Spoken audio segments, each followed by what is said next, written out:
This episode of Tales of Tamriel is made possible by our generous Patreon donors, including Tim, Jamie Worth, and our newest Patreon supporter, Scott Wormter. Thank you for your continued support. If you want to help support the Dungeon Crawler Network and this podcast, visit patreon.com/Dungeon Crawler Network. Dungeon Crawler Network presents Tales of Tamriel.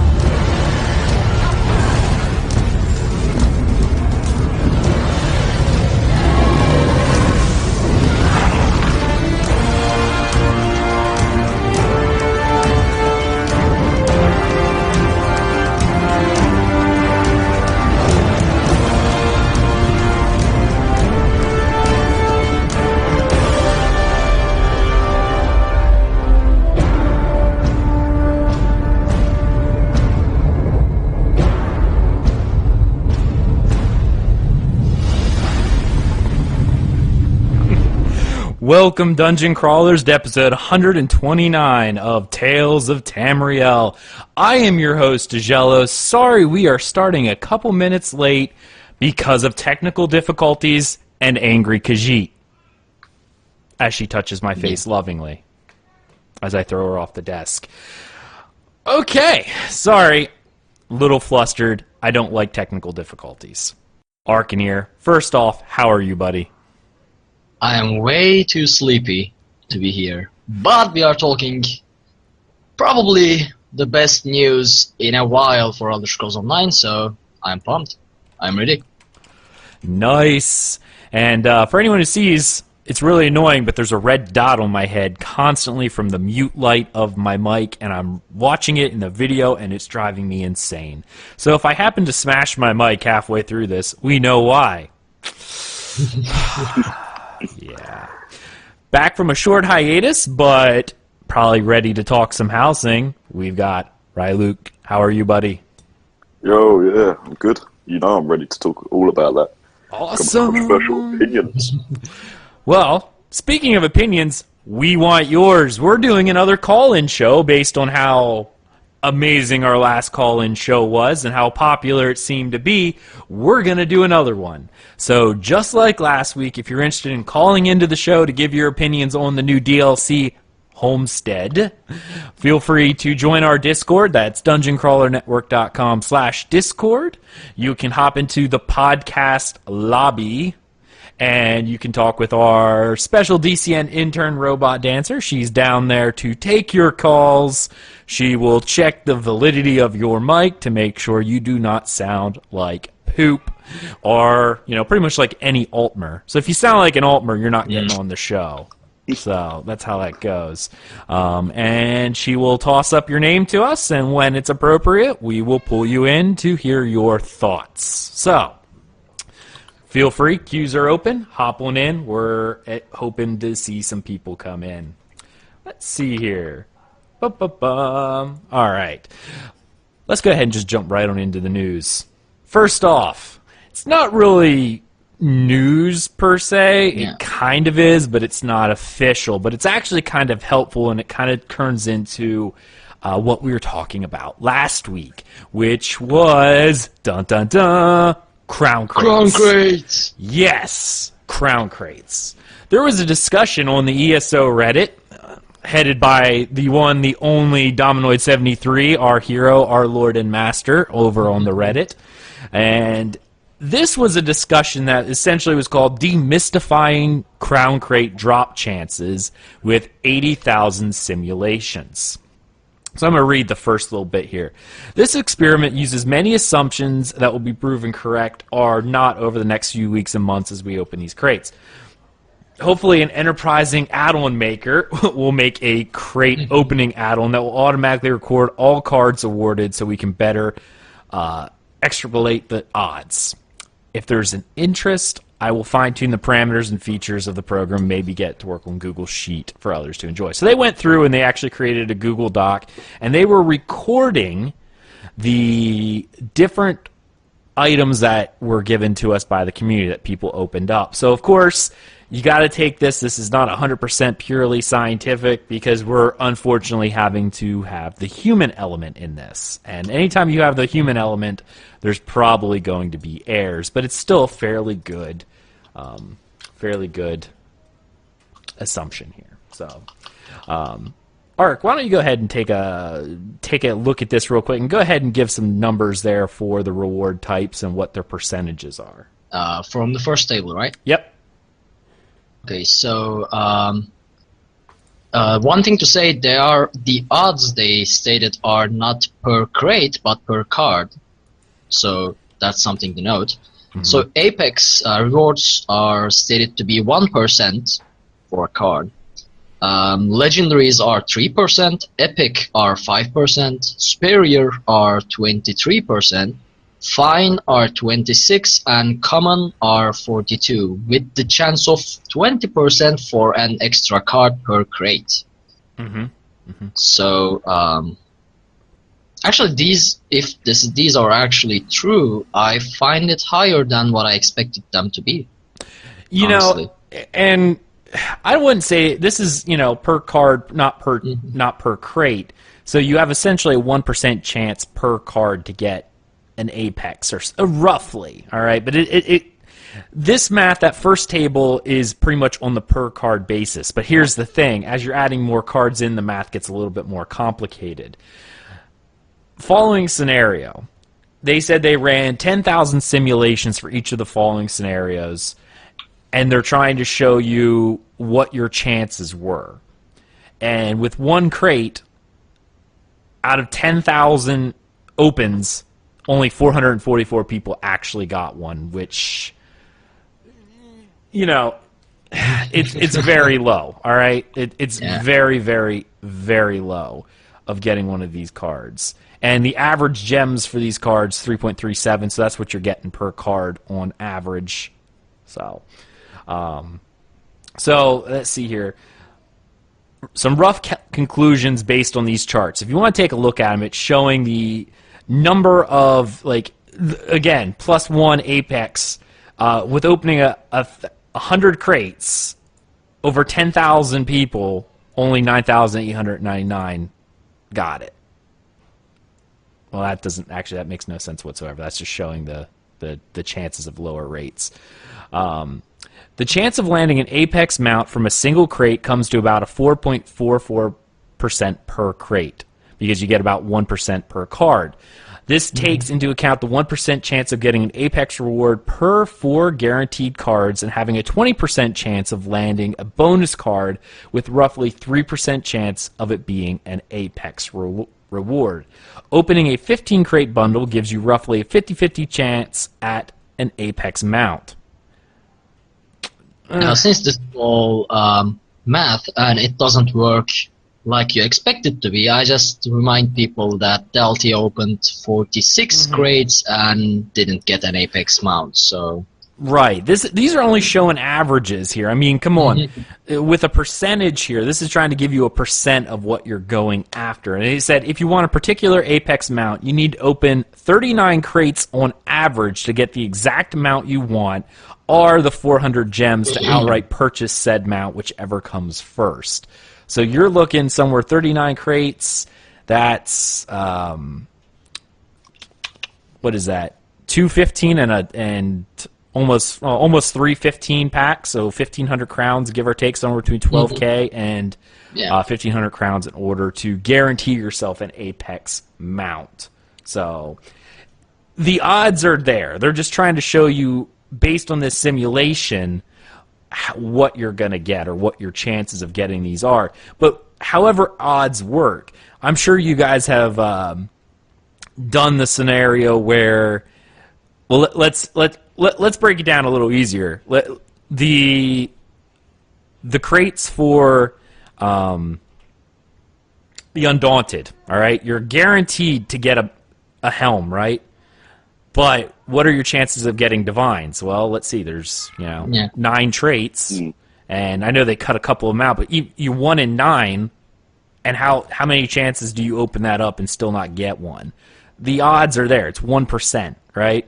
That's with 1%. You take 100 pennies, mark 1 penny, stick it all in a bag, stick your hand in, and see what you get. What are your chances of grabbing that 1 penny that you marked? I mean, even if it was 99%, if you are unlucky enough, you still wouldn't get it like after 100 crates. So it is what it is. It's gamble. Yeah, I heard people that got their apex mount after the second or third crate or something, and then there are people like Deltia who opened over 40 and didn't get anything. So it's good that they are actually doing this simulations, but after all, it doesn't work like you expect it to be in real life. So right, and what it is. I actually reread this, and then when I first read it, it made no sense. The second thing says if they ran 10,000 simulations with each of the following scenarios, they're trying to give you an idea of getting the apex chance based on. If you got 1% per crate, you're opening 100 crates, you got a 98.99% chance of getting an apex mount, whether through gems or whatever, because you've earned 12,000 or 1,217.48 gems on average. So that's kind of what it's showing you based on the law of averages. As you're going more and more and more and more, you're going to obviously have a higher chance, because as you're also unlocking those legendary and stuff, you're getting gems. But you're still looking at, even if you have almost everything, you're only averaging about 3.37 gems per crate you open, right? So, and that's like giving everything back. You're still looking at almost 1,200 crowns to guarantee yourself a mount through buying it with crown gems. So you are making me feel like I'm in a class, and that makes me feel like I need to sleep. I see. I'm sorry. We're moving on. But I wanted to talk about it because I thought it was interesting. I was having math flashbacks. right before the finals. Not cool. See, I like math, so I like that kind of stuff. But I like it too, unless I have to pass a class. So. Also, hello everyone in the chat. I see Belazars from Auditcast, which is a great Elder Scrolls Online podcast as well. Just want to give it a shout out. Absolutely. It's good to see you here. I'm trying to type in our Discord. There we go. Yeah, I try avoid typing due to the sound. Because I was typing quietly. I was typing very quietly. Anyway, we're going to go ahead and move on to the next little bit of news. This was coming from the Elder Scrolls Online forums themselves, and it's Kai from the German forums. So this was translated from the German forums, but this was written. And it more or less, thank you, Google Translate. He says, some questions we can answer. Update 13 housing will have no paid content as Update 12 won Tamriel, meaning that you don't have to buy the DLC to gain access to it. They are going to monetize, which we will talk about later in the show, but it's not, you just get it. It's part of the base game at that point, just like one Tamriel. The next 3 updates in 2017, Q2, Q3, Q4, are going to bring new areas, dungeons, quest items, and so on. So they will be the paid DLC. Update 13 also comes with a variety of skill and object balance changes. We'll talk about them as soon as the PTS is ready to test, as tests are better than speculation. Housing will not be completed with Update 13. There are many more ideas that we have and want to implement, but which did not make it into the upcoming update. So, while Update 13 Housing Homestead will be a free DLC to anyone who owns the game, Q2, Q3, Q4 are going to be paid DLC that bring us new areas, dungeons, quests, etc., etc. And that's expected. I mean, it's been a while since we've gotten any new updates, right? Very long, very long. Absolutely. All right, let me check here. Ooh, all right. And nothing else, guys? Are you good there? I thought you were about to pull up something. I was, that was kind of the news. I mean, No, you said I am checking something, so I thought we were doing okay. something. I don't know. Okay, But yeah, well. basically one of these. I expect one of these new areas to be Wardenfell, right? I mean, are we expecting that in 2017? Into that, this year? I don't know. We know of a couple areas, and there was actually a really interesting post on Reddit a while ago showing all the stuff that we knew about already. One of them being I remember Clockwork City. Clockwork City, which we'll probably see again. If I were to guess, we'd probably get Clockwork City first because it's on mainland Tamriel somewhere, but we don't really know where. So there's that. There's one of the Daedric realms. Why I can't remember which one it is. Mephal's realm. Yep, there we go. And there was also one more. No, there's a couple. I wish I could remember all of them. There were quite a few actually. So I don't know if we'll actually see Vardenfell this year. I would be surprised if we did see Vardenfell. It would be the last one of the year. I can tell you that much because Which one? Probably. Which one's the one that's advanced in the main storyline? I mean, that could have been any of that. Probably Menfala's realm, because then at the end of Orsinium, they kind of hint at that. Yeah. I still haven't completed the Orsinium. Well, yeah. So still too much content. So much content to do. But anyway, we're gonna go ahead and get right on into the meat of this show, which is why you guys are all here in the first place, because that was the end of the news.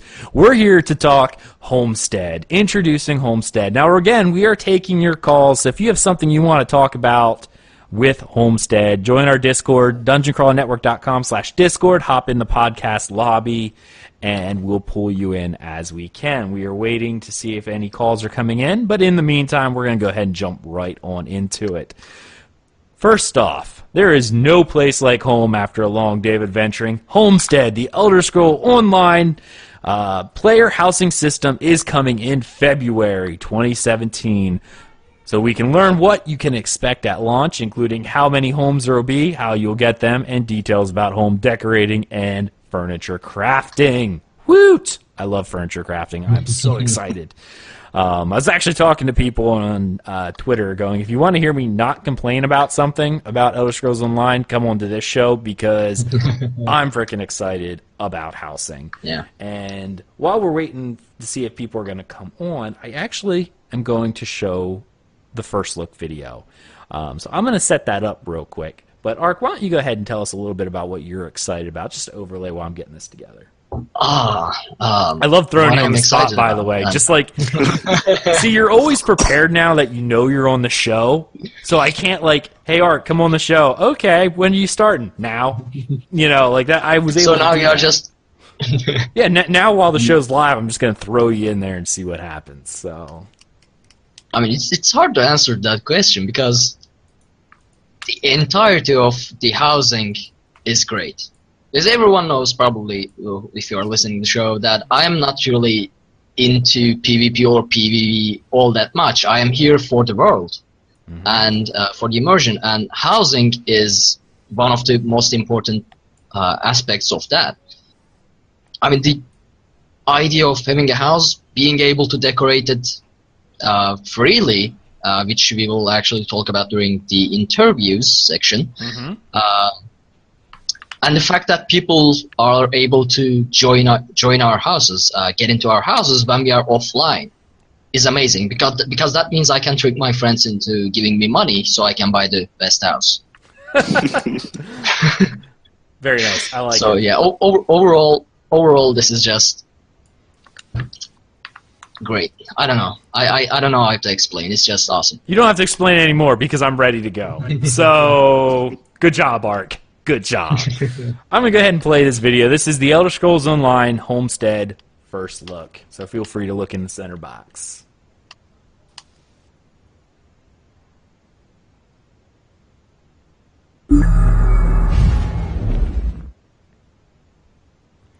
All homes decorated using the in-game player housing editing tools. I'm excited about this. Yeah. I'm not excited about works, though.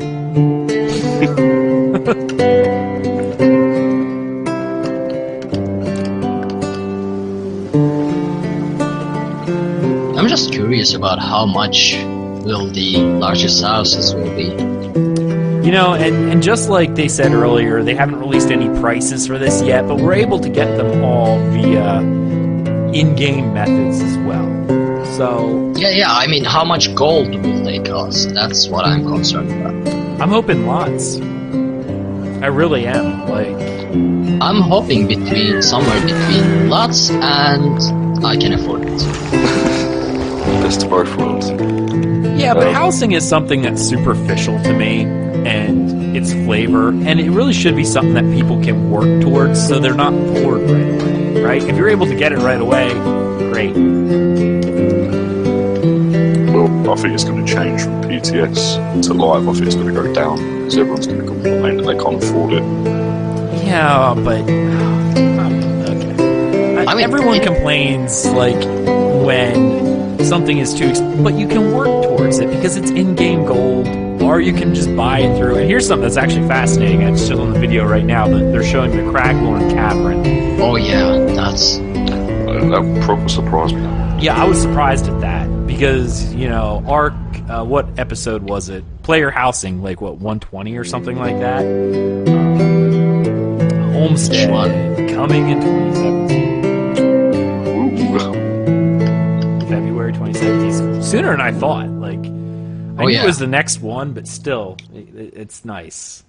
So, house ownership in Tamriel.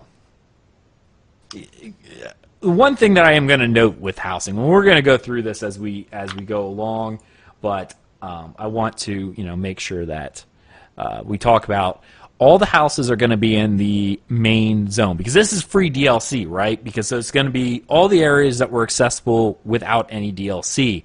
So that's all the original zones and Cragglorn. So you're not going to see anything in Hrothgar. You're not going to see anything in the Gold Coast or Hughesbane and Imperial City or anything like that. And you're, of course, not going to see them in Cyrodiil themselves. So, yeah. Soon, owning your home in own little corner of Tamriel will be a reality. With Homestead launching in February 2017, you'll have your pick of nearly 40 unique homes after completing the Homestead tutorial quest. You'll be given your first home, a modest room at a local inn. When you're ready to expand, additional homes ranging from a cozy tree home in Green Shade to a charming villa in Malabal Tor to a sprawling manor estate in the Rift, thank goodness, are available across Tamriel. Homes are styled after the game's 10 playable races, and they come in furnished or unfurnished versions. In general, you can purchase any home you like, regardless of your character's race or alliance. The exception is the Imperial-styled homes, purchase of which requires that you own the Imperial Edition of ESO, which you can get through the Digital Imperial Edition upgrade in the Crown Store for roughly 2,100 gems. Once you own the Imperial Edition of ESO, a character of any race can purchase an Imperial-style home. All homes available in Homestead launches will be located in ESO's base zones, not the DLC zones. So there you go. You can also own multiple homes, so you always have a place to hang your hat, so they say. If your dream is eventually owning every home available, you can. All homes are account-based, so every one of your characters will have access to them once purchased. Thoughts, guys? What I'm curious about is that if we will be able to, assign permissions to people or for different houses. Like, I want you to be able to enter my manor, but I don't want you or anyone in my small house, kind of deal. Permissions based on houses. They actually later on in the article they do mention that you're able to, you're able to even grant decorating rights to people so that people can enter certain houses and whatnot. Let me see if I can find on here. Yeah, I'll read this little timestamp thing here at the bottom. Early next year, you can expect to see detailed guides about player housing system, housing editor, the furniture crafting before Homestead launches in February. In the meantime, here's a few additional tidbits. Houses are instant, so you don't have to worry about racing to grab your perfect spot of land. Furniture you create via furniture crafting can be sold to other players. You'll be able to preview homes before you purchase, both the furnished and the unfurnished. You'll be able to allow friends and guildmates to visit your home. They can travel to your home via group, friends, or guild list while you're in it, or by selecting Visit House by clicking on your name in one of those lists while you're offline. You can grant trusted friends permission to decorate existing place items in your home. They cannot add or remove items, so you have to add them in there. You can also allow those who are not your friends or on your friends list or your guild to visit and or decorate your homes by adding them to a visitor or decorator in your house settings. You'll be able to conveniently fast travel to your homes via the world map, similar to how way shrines currently work, but the cost is free, which is interesting, as well as directly via the collections menu. You can allow visitors into your new home. A visiting player can simply needs to teleport to you. Homes are secure. Other players are not going to be able to break into your home and steal your items. Sorry to the Thieves Guild. Here's something that I was really thinking about. When they say you can purchase it either furnished or unfurnished, we don't know much about the home placement system, the home editor. I wonder how much free-range movement we're actually going to be able to have. It's actually, I think it's in the MassivelyOP interview. Oh, go ahead and bring it up. Okay, 1 second, I have to find the particular question. Yeah. There it is. MassivelyOP asks, could you explain a bit more about the mechanics of decorating? For example, it says that we can place things where we would like, but does that mean chairs on the ceiling, floating in the air, or just on the ground? Are we looking at a truly freeform system or a system with hooks? The reply is, it's a freeform system that you can place furnishing pretty much any way you like. There are a few tools in the editor to help you align objects to surfaces, but you can turn those off and go crazy if that's what you want to do. If you really want to have a floating upside down chair, or stick your mount in a wall so that only its head is showing like a trophy, you can. But you can't resize or scale the items. However, you can rotate them any way you want. There's that. I see. Okay, well then that's good. That's really good. I'm glad to hear that. So I assume the furnished housing is just them placing stuff pre-placed, and if you don't feel like decorating, but you don't want an empty house either, you can pre-purchase. But then again, what's the fun in that? I mean, the housing in general is kind of built for that. Right? I mean, maybe you are a role player, but you don't have much time or care for, spending all that time actually decorating the house. So you buy the house furnished, and, you are just, that's it. Right. I guess. I mean, it makes sense. Yeah, because my plan is to buy a furnished house, but that's only so that I can use it straight away. Like, I will do my own furniture. Okay, so you're gonna buy like a furnished house, but then after you're in there for a bit, go, I kind of want to move this over. You're gonna edit it later. Yeah. Okay. It's just so I don't pay for this house, all my gold that I've ever collected, and then walk in and it's just empty. Well, I mean, it's kind of how it is when you buy a real house, generally. But hey, whatever. Not in Sims, which is kind of the same. Yeah, right? Purchasing your home. I want to talk about this one as well. So they have it on here. There are two different ways that you can purchase homes in Homestead. After you complete the tutorial, nearly all homes will be available for purchase via in-game gold. All unfurnished homes that you can purchase for in-game gold will also be available for purchase with crowns. So you can do either or. And because it's all instants, I'm cool with this, because it's like, okay, you don't want to spend your gold. You don't have to. You can spend crowns instead. But as long as it's available in-game, I'm cool with that. And they say if you prefer a move-in ready house decorated by some of Tamriel's best interior designers, you'll be able to purchase a fully furnished version of any home in the Crown store. Here's the thing. And this line kind of gets me. fully furnished, does that mean the fully furnished you can only buy with crowns, not gold? That's what it sounds like. Yeah, so it's like, so when you buy a thing with in-game gold, and it kind of makes sense because I want to pull into another thing here later during one of the articles, but according to this, the fully decorated version may only be available via Crown Store. So if you buy it via gold, it's going to be empty to tie in with the furniture crafting system. You can move and Or replace... there are... Oh, go ahead. Or there are two versions of, what they mean by furnished. One is that has the tables, chairs, whatever, and whatnot. But the crown version, the fully furnished version, would be, it has all the things, like trophies and whatnot, all that stuff. So maybe it's like a less furnished version versus the you paid money for us, so we are throwing you everything furnished. Yeah. It makes sense, I guess.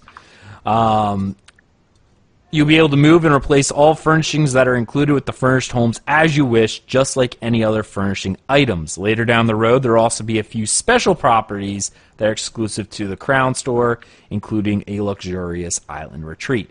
So before I touch that one, I want to read this last part and then also talk about furniture crafting. If you want to purchase most unfurnished homes for gold, the local residents in the zone will ask that you prove yourself worthy to reside among them. No one wants an unhelpful neighbor. After all, by completing a specific achievement, you will earn their approval and unlock the ability to buy the associated home in the zone. That's kind of neat. I like that you have to do something to be able to buy the house, albeit... I don't know, seems kind of like a sex offender thing, you have to go to every neighbor and have them sign off before you're able to get into the neighborhood. So we are someone that took down the Alliance War, Moloch Ball, I don't know, Wiremina, and all those Daedra. And they ask us to prove ourselves whether we are worthy to reside among them. I mean, that should kind of be the other way around. Are they worthy enough to reside next to us? Like, we could probably throw them away from their homes and just take it. Yeah, right? Come on now. I killed Moloch Ball over here, alright? Yeah, I don't like this part of the article. it damages my ego, no. I don't accept this. Nice. MMORPG writes, with crafting professions... What crafting professions can make furniture, and at what level can someone start making items to place in their house? Rich Lambert says, all the crafting professions can make furnitures which are themed around the material they use, i.e. woodworking makes wooden things, provisioning makes wax foods, etc.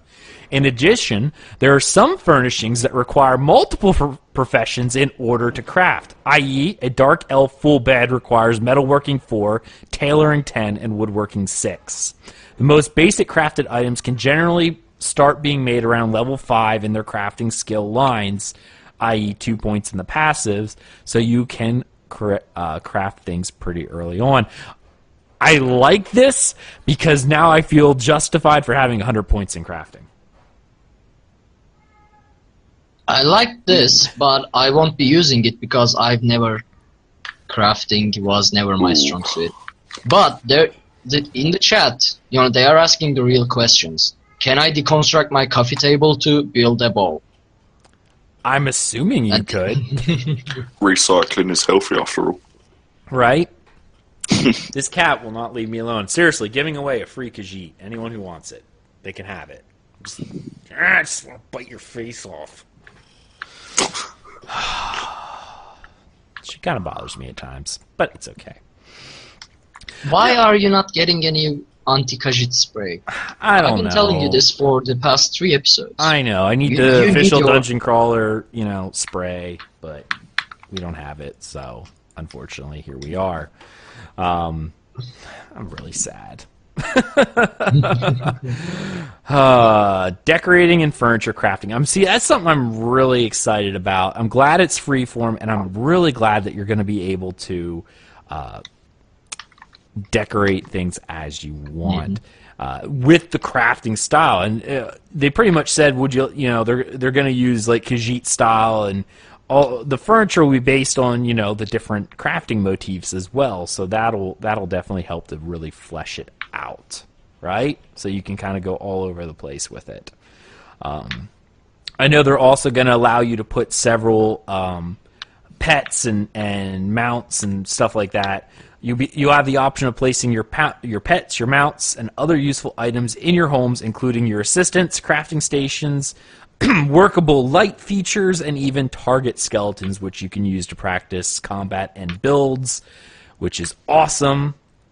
I like it. I like it.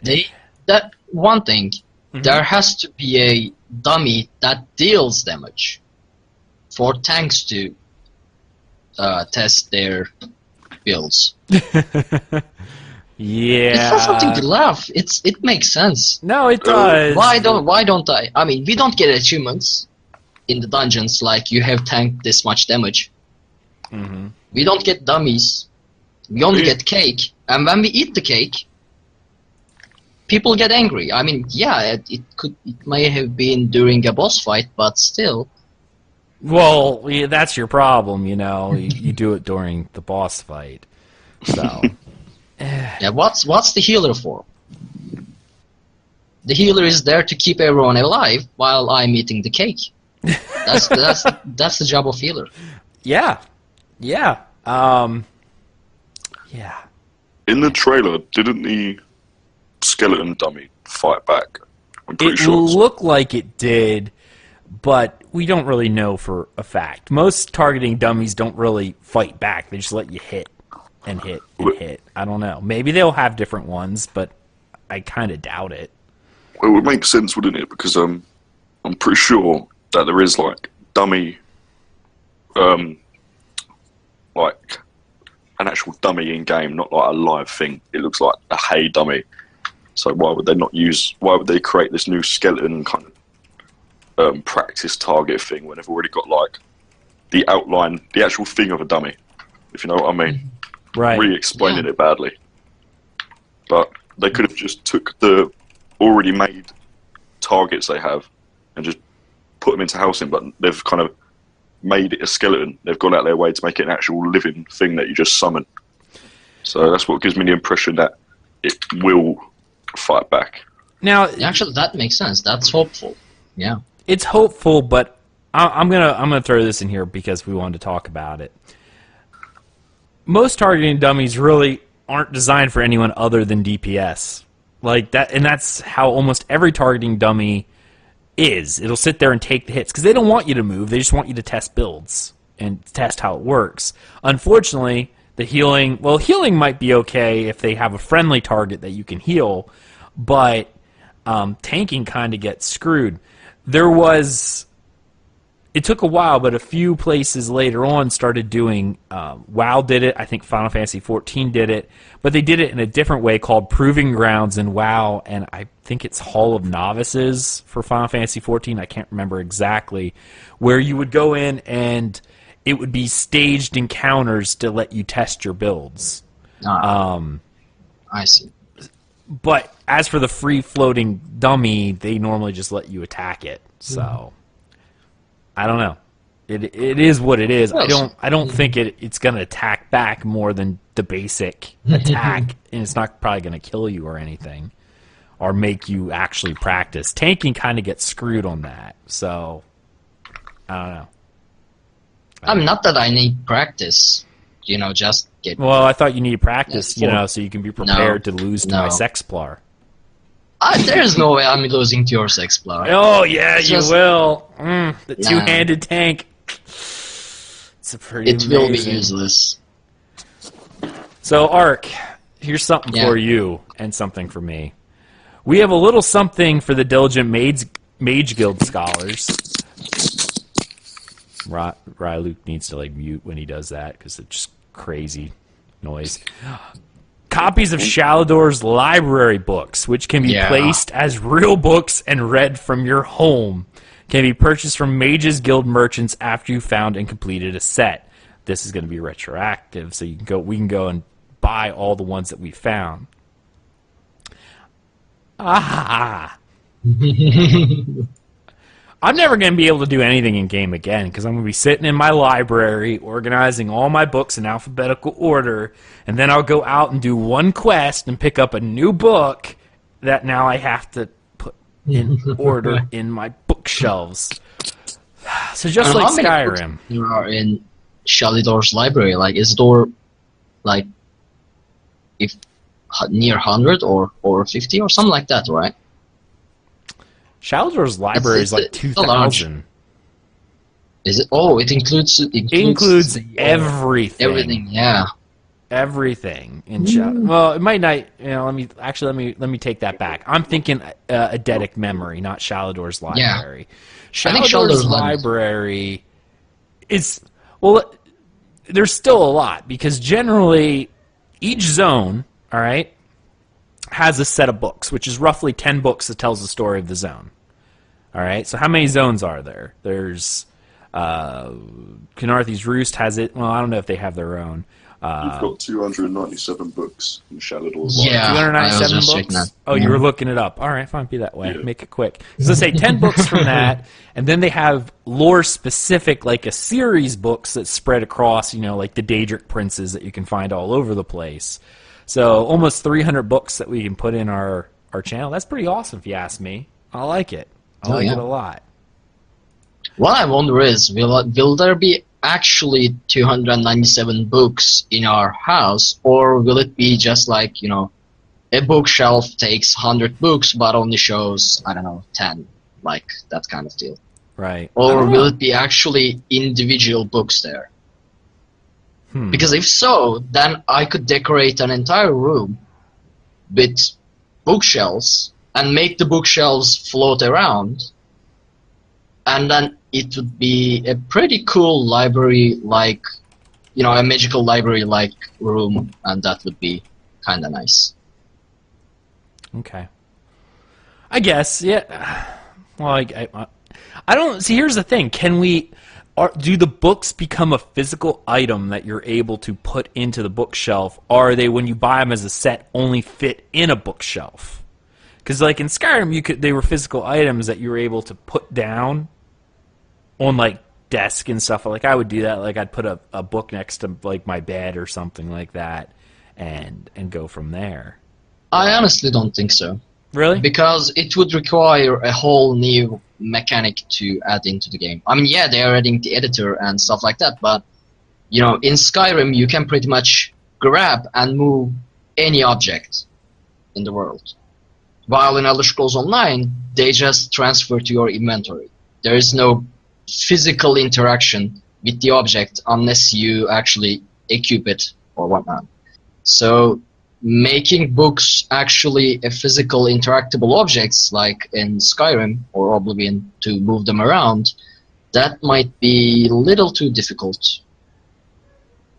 I guess. So I don't think so.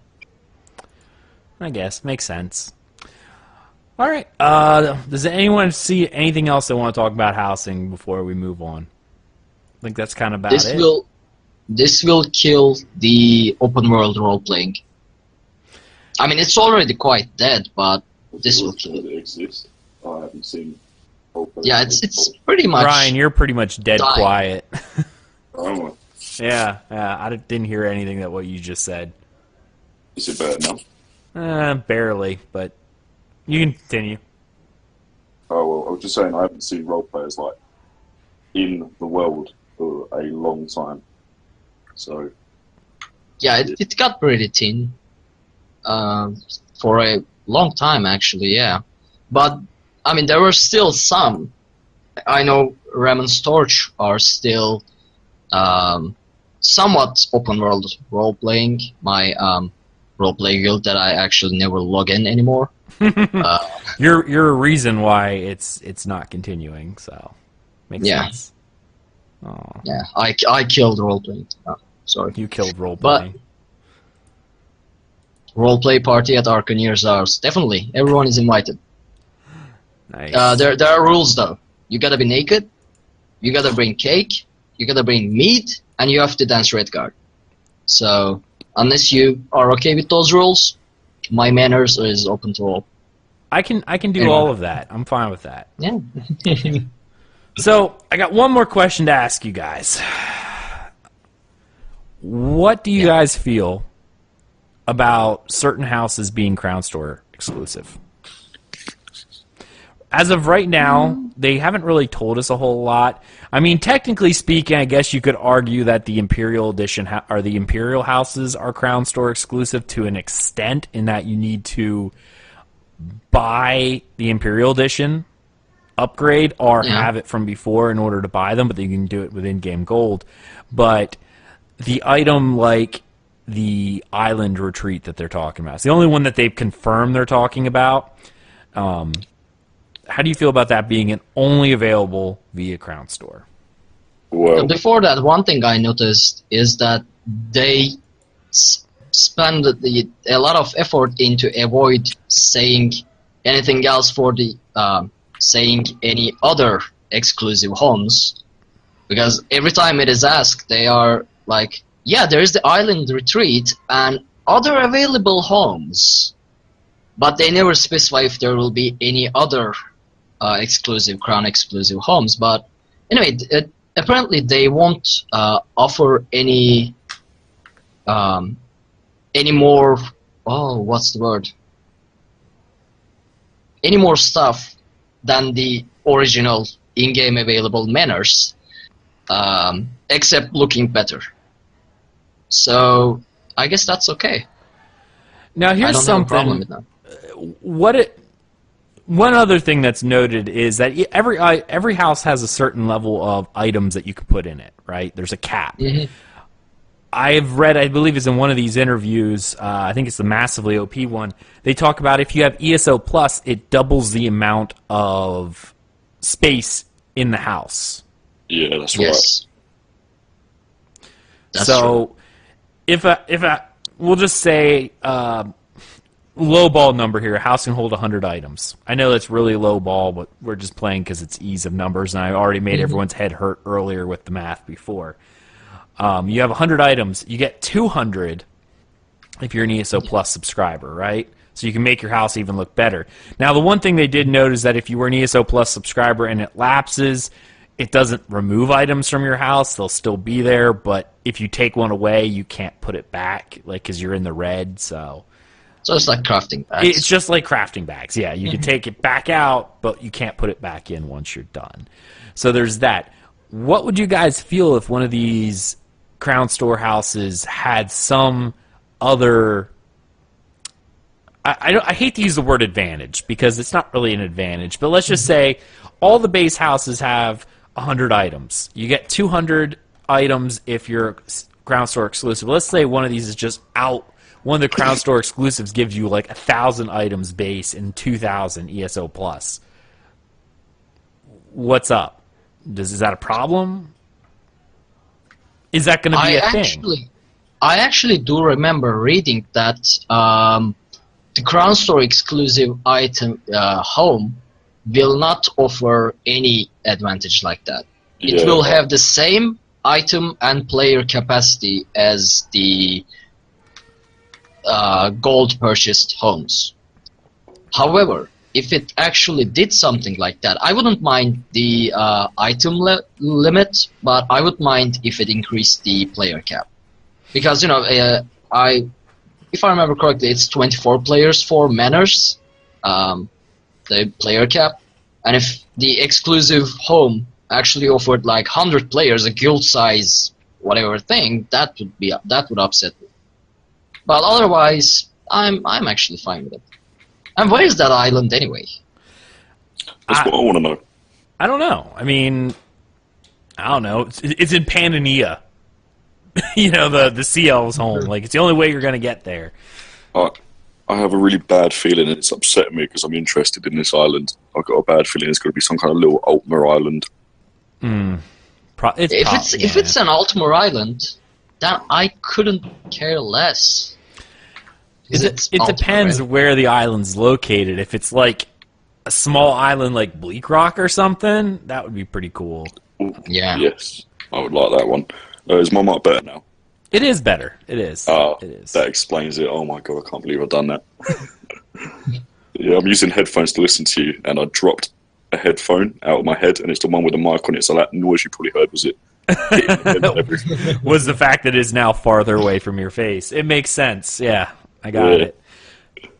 One more question before we move on from this topic and get to gameplay. What is maybe it's not that big of a deal for some of the houses, but let's just focus on the Crown Store exclusives, okay? What is your make or break price? Because I would actually buy a house that's Crown Store exclusive, because this is actually something we talked about before, where there needs to be a balance. They're adding 40 homes you can buy with gold.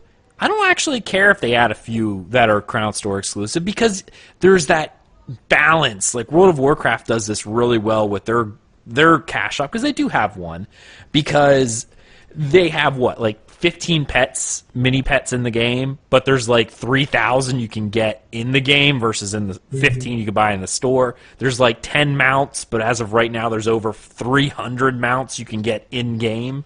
So there's a balance to be had. So I feel like it's fine, but there's a make or break point with a price. And where's your make or break point with Crown Store prices? Like, where could they price these houses where they would still pique your interest, be valuable to the company, but not break your bank or tell you, no, screw it? Because I am massively interested in this island. Yeah. And I think one of my first appearances on the podcast, I mentioned that I really badly want Crown Store houses, and I thought about it, and people are going to call me mad because this is a really high price, but I have a feeling houses are going to be very expensive, and I'm feeling 10,000 crowns for the big house, like the island retreat. Really? Yeah. That's just, No, like you know, and really that's fine. That's fine. I mean, I'm trying to think. I know Lotro just added in for cash houses, and EverQuest did guild stores that were for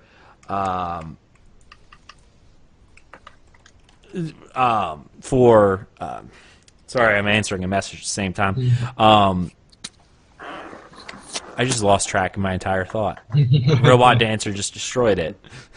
I'll just barge in then. 10,000 crowns do sound fair, because we had a mount for 5,500, right, or something like that. Yeah, I mean. Oh, I remember what it was. The shiny beard tiger thing, the black whatever tiger. Oh, or something like that. Anyway, the Domithra, yeah.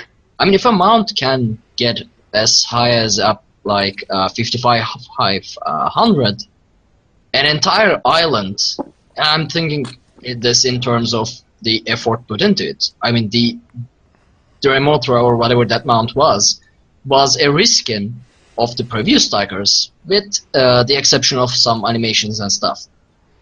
While the island, the retreat, the house will be, an entire island with a house in it, a complex structure in it. So it would make sense if it was 10,000 or something like that.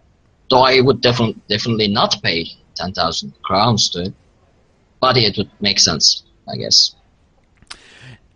EverQuest 2, I think it is, or added in guild houses that were like $250. Ooh. I mean, that's a chunk of change, and I know they caught some flack for it because that is kind of crazy. 10,000 crowns is what, $80 US? Yeah, yes. Roughly, because I think you get 1,100, 5,500 is $39.99.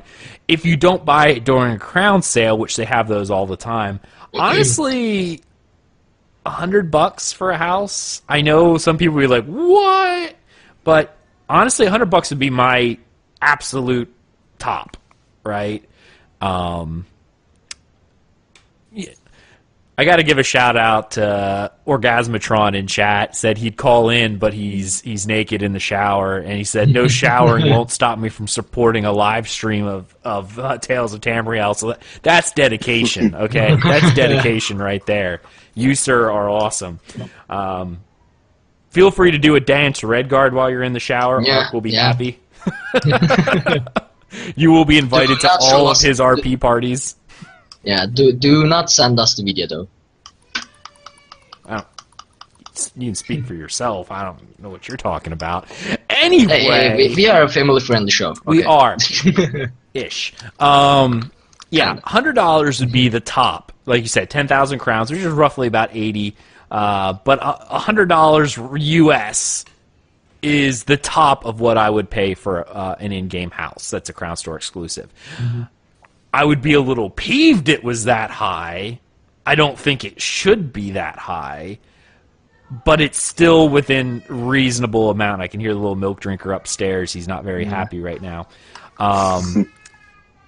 He's just chatting up a storm up there. He's apparently disagreeing with me that it is too high because he needs diapers and toys. So, but yeah, no, $100 would be the top for me. What I would say, if it was more than that, it's a ripoff and like a money scam. But up to that, now more reasonably speaking, I'm thinking 7.5k crowns would be a nice price. That's roughly $50. Yeah. I guess so. You know what I mean? I mean, when I think in terms of individual crowns, like buying crown packs, it actually sounds too expensive. But when I think of it in terms of ESO plus crowns, like the ones you already get while being subscribed, then it kind of doesn't sound so expensive. No. So I can't decide. If you buy crowns out of a sale, because I recently, I think it's like $100 or something like that during the last crown sale. That got me like 4 packs. That was over like 22k crowns, right?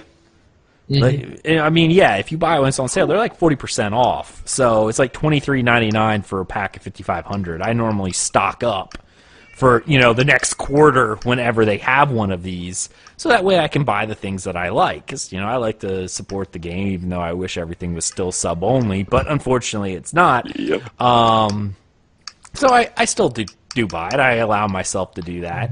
I look at my finances and go, yeah, I could do. But I generally only buy extra crowns during crown sales when they're really cheap, and I tend to buy a couple of them because, like I said, they're cheap and you can stock up. At that rate, if it was like 7.5k crowns, that would be like I don't know, $30. That's less than some of the mounts they bought. Musclehead 007 chat, I'd be fine with 7,500, but I wouldn't want to buy that much.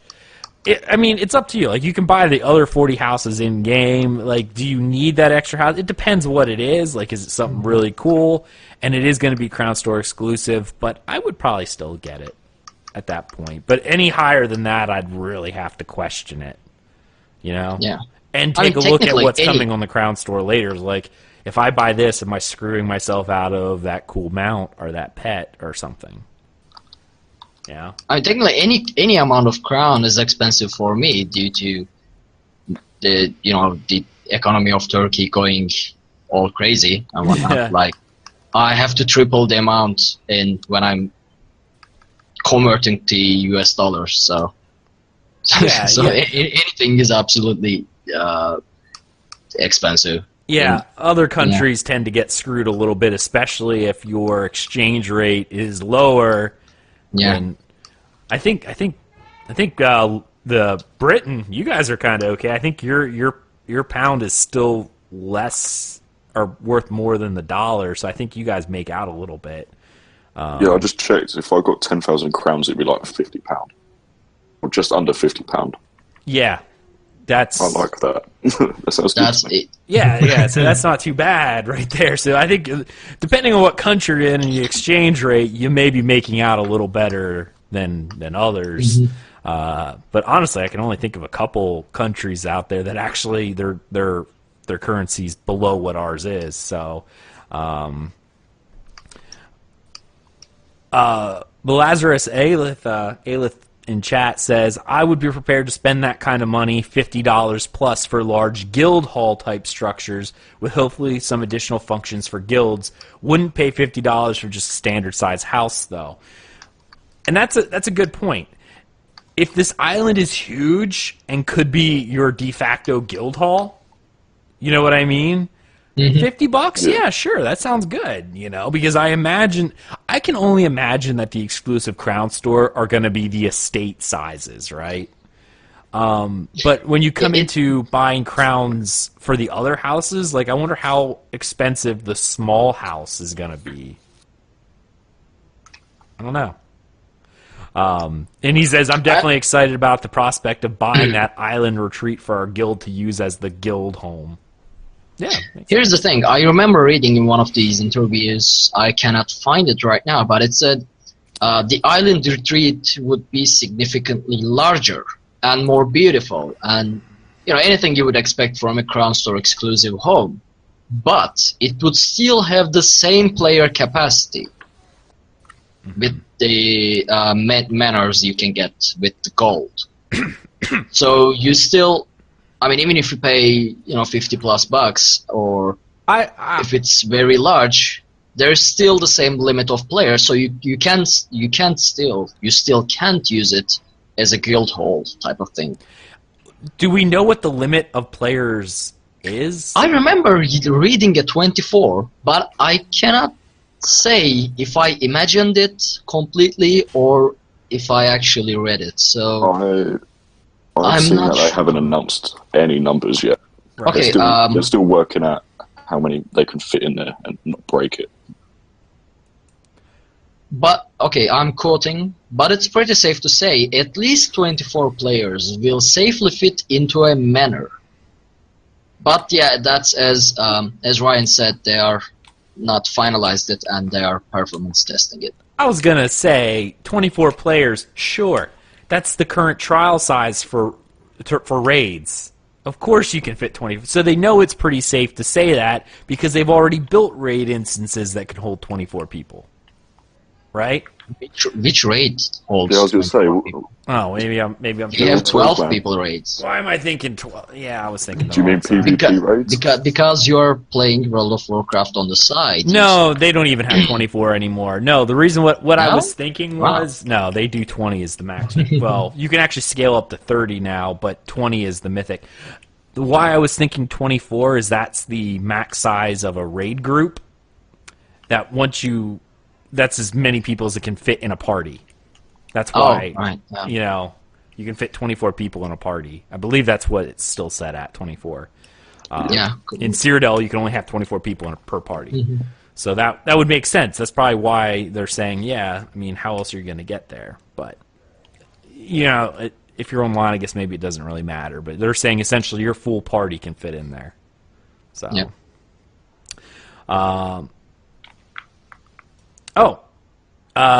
from Rich Lambert, thank you, Alith Gas to the rescue. Maximum amount of players in a house is being worked on. The current max is 24 players in a manor-sized home. Smaller homes have less max players.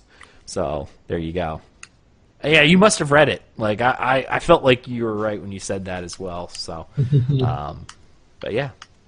All right, guys, any other closing thoughts on Homestead other than the insane excitement that I have and I gotta own them all just like Pokemon? Oh, yeah, I wanted to mention something. Yeah. They said about... Well, I'm just worried. They've mentioned that housing's not finished yet, didn't they? There's more to come. Yeah. Mm-hmm. I'm just worried because of past mechanics we've seen that have been half added and said, oh, yeah, we're going to finish this. Oh, justice system. Yep. I'm actually kind of sad, and Gallister's not here. He was going to call in today, but he's not here right now. He wanted to call in, and he actually wrote an article on DungeonCrawlerNetwork.com called Player Housing the Redheaded Stepchild, showing how player housing has devolved, in a sense, over the years from earlier MMOs where it used to be free-range housing. You could place it where you wanted, at least to some extent. There were, land grabs and stuff like that to this instance environment where we're at now. And one of the things that I know him and like Broscaccio in chat has been saying, I've seen him say it as well. Housing doesn't provide any extra storage. Housing doesn't have the ability to like mannequins to put items on yet, from what I hear. that may change. But there's a few things that I know Gallusner was like, wow, you know, you put chest in your house, but it doesn't add to your storage. I was really hoping that with housing, I'd actually have a place to put very, you know, like all these 900 armor sets that I have on, you know, like armor racks and weapon racks. But now it doesn't feel like that's going to be the case. They did say that they do have plans to add a gardening type system later on, which is kind of neat because you could kind of quasi do that in Skyrim, like that outside plot you could plant. I just want Nern roots. I just want Nern roots in the house because I love the noise. I love the voice of the Nern roots, and I can't do it in Skyrim because it doesn't let me plant Nern roots for whatever reason. Because I don't have a pond or water, I guess. But I want Nern roots. Zenimax, please, Nern roots. Elite, Daedric, and Dwemer architecture will happen at some point. Yeah, I remember that, and actually... That was in the MMORPG article, I think. Yeah, they said that. Do you remember how you said we would probably get Clockwork City before Vardenfell? Yeah. That might, you know, come along with a... Dwemer type of house. Well, that makes sense. My brain is slowing down. No, you're right. You're right. If they ever did release Clockwork City, but then again, they would also have to then release housing with DLC. Do you think they're ever going to do that? Or are they going to keep DLC? Yeah, like I don't see why they shouldn't. Where the base housing is all part of the of the base DLC, but if you buy it. I understand why they did it this way. They didn't want anyone who did not buy DLC to be locked out of certain houses. But you're putting that wall up with the Crown Store exclusive houses anyway, right? So I don't see how. I don't know. I don't see how it's a real deal. But, I mean, I just thought there is also the Daedric architecture stuff which could come with the Malubeth. I guess we said. Might be the new zone, one of the new zones. Either way, I mean, they could just put it in the original map of Tamriel. Don't lock it out of don't lock it into a DLC, but just package into the same patch. You know, that kind of deal. Right. Anyway, yeah, makes sense. All right, guys. Anything else before we close up housing and move on? I had something in mind, but I am not sure. I don't know. Nern roots. Nern root all the way through. I want Nern roots. Have you guys done anything in ESO this week? Like, have you been playing much? All right, I remembered. I haven't been able to play because projects. Yeah. But now, since we don't know the price point for these houses, I need to farm gold, like a lot of gold.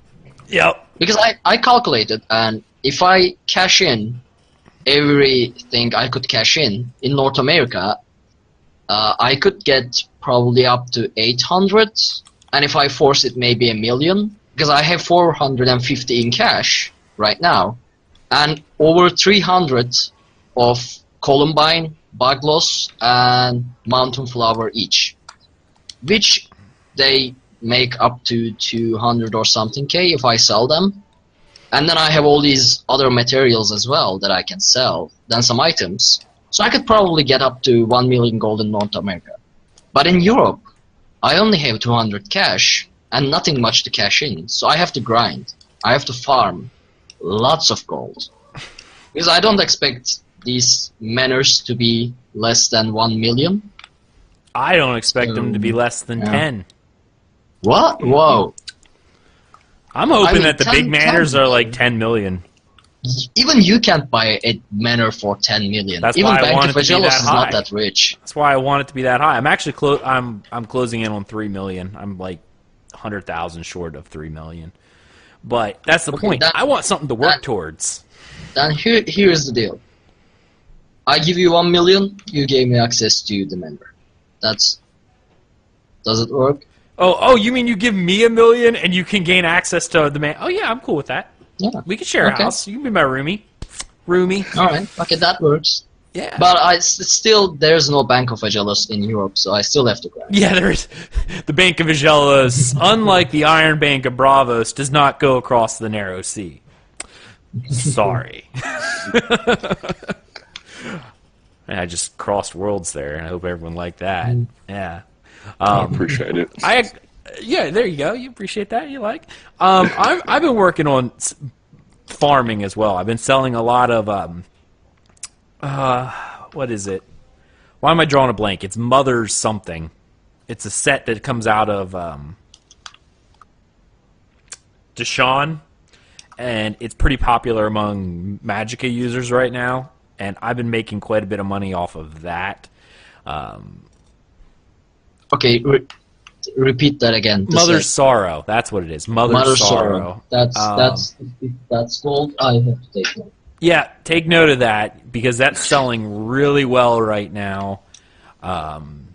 You're looking at least on the U.S. side of things, a green drop with a decent trait sells from anywhere from 15 to 30K right now is what I've been selling it for, and it's been selling fairly easily with a good trait, mind you.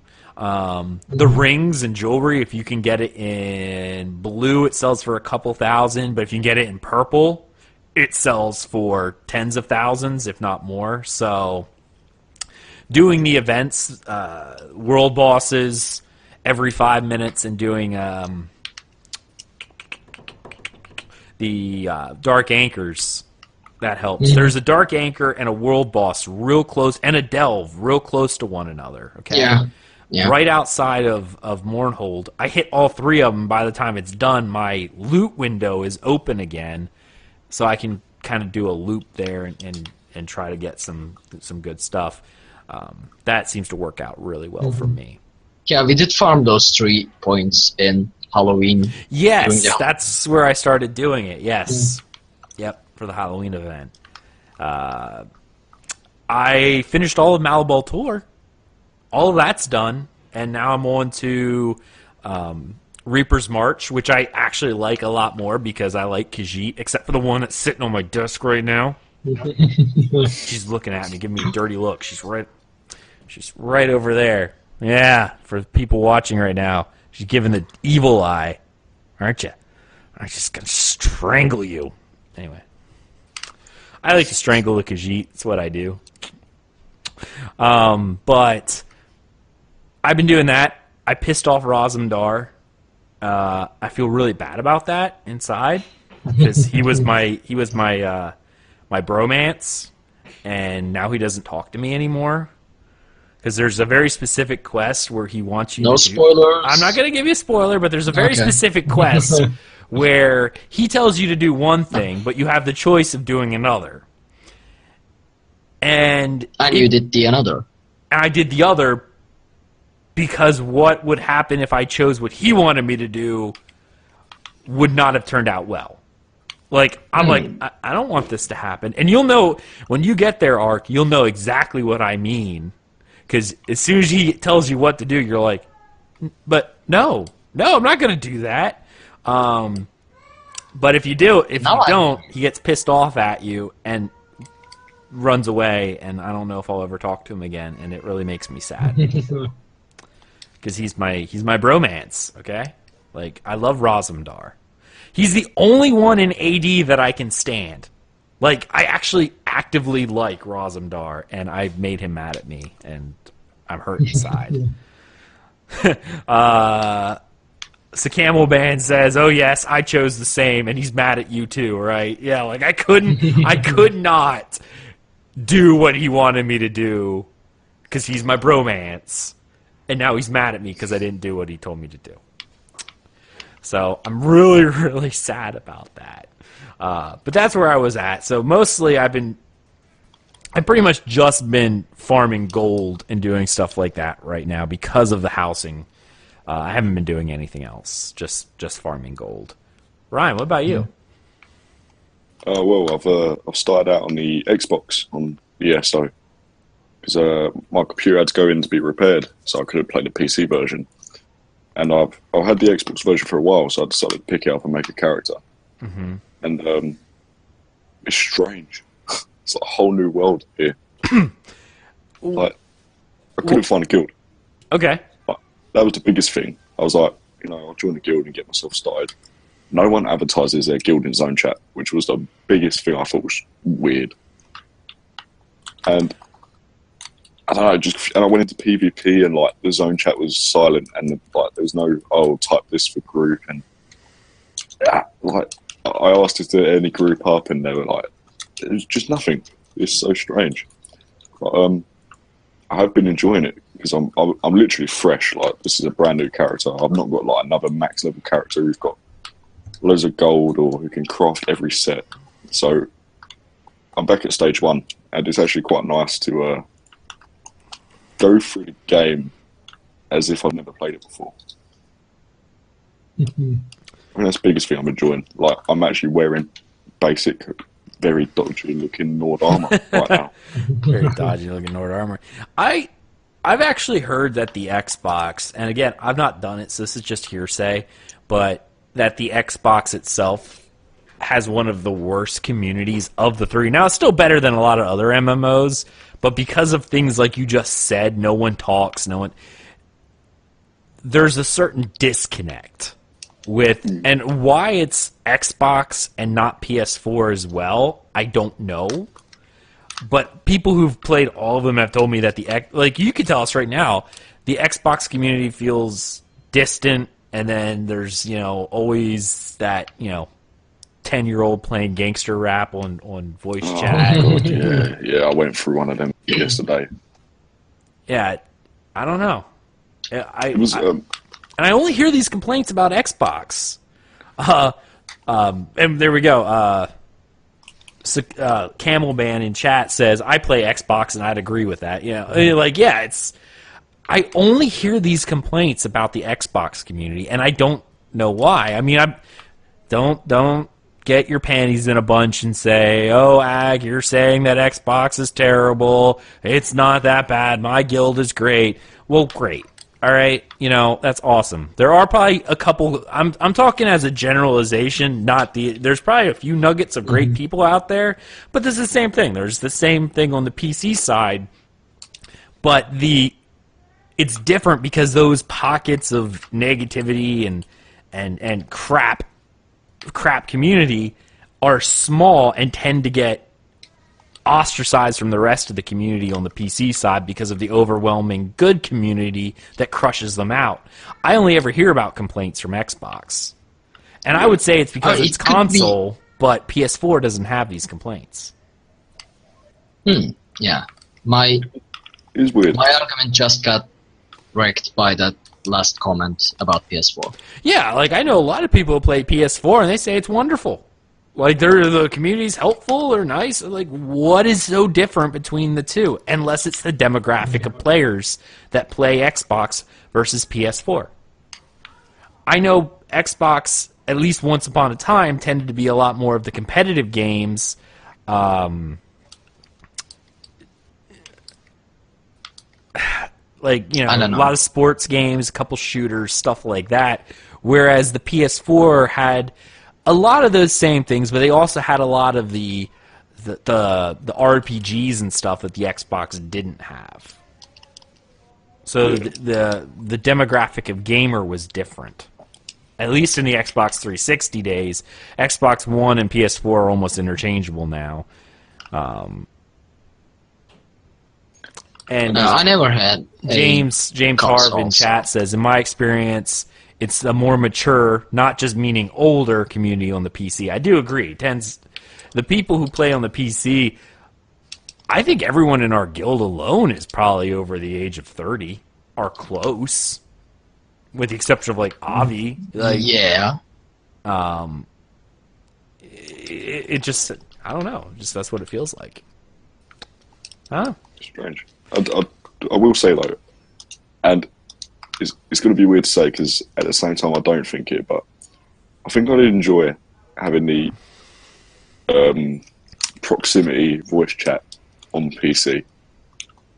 Obviously with the choice to instantly mute people, but like I actually enjoyed walking through Davron's Watch earlier, and not earlier, like for the last few nights I've been playing this, every night around the same time, there's always this same group of people, always in a cluster, in a corner of Davern's Watch, just speaking to each other. It's actually enjoyable to just like walk, and every time I go there, the group's bigger and they're all laughing and joking, and that's pretty cool. But you don't really see that I don't really see that on the PC. It's just everyone running past each other.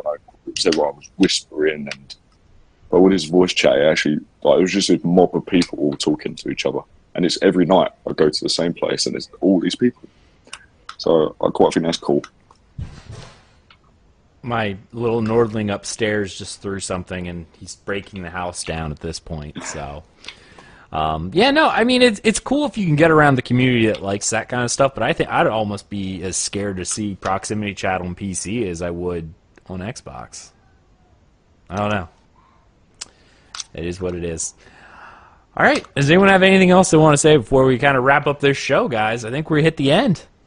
Nernroot. Nernroot. Mm-hmm. I see. Wow. All right, then.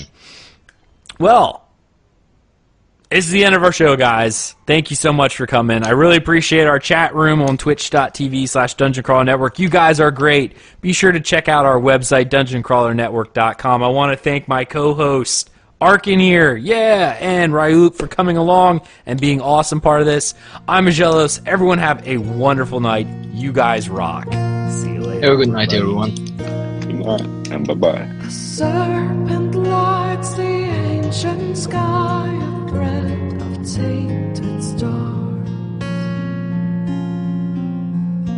Evil stirs, and in its wake the souls of mortals sway. And sorrow reigns over fields of red, and spirits pace through the shadows cast by their graves. These are days and nights of venom and blood. Heroes will rise as the anchors fall. Brave the strong, reclaim every soul that belongs to the beauty of dawn.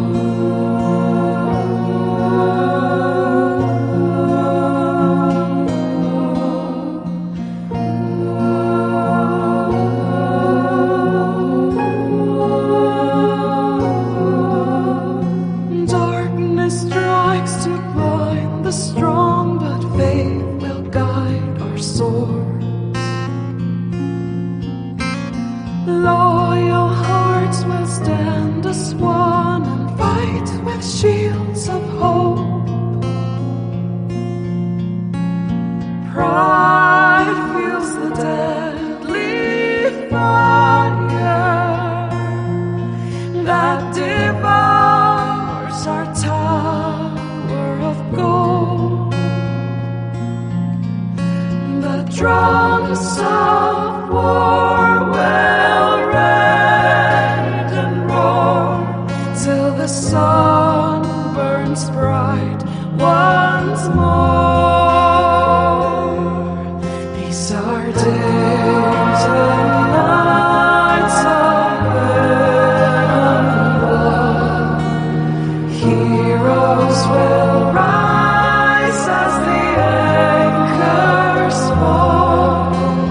Brave the strong, reclaim every soul that belongs to the beauty of dawn.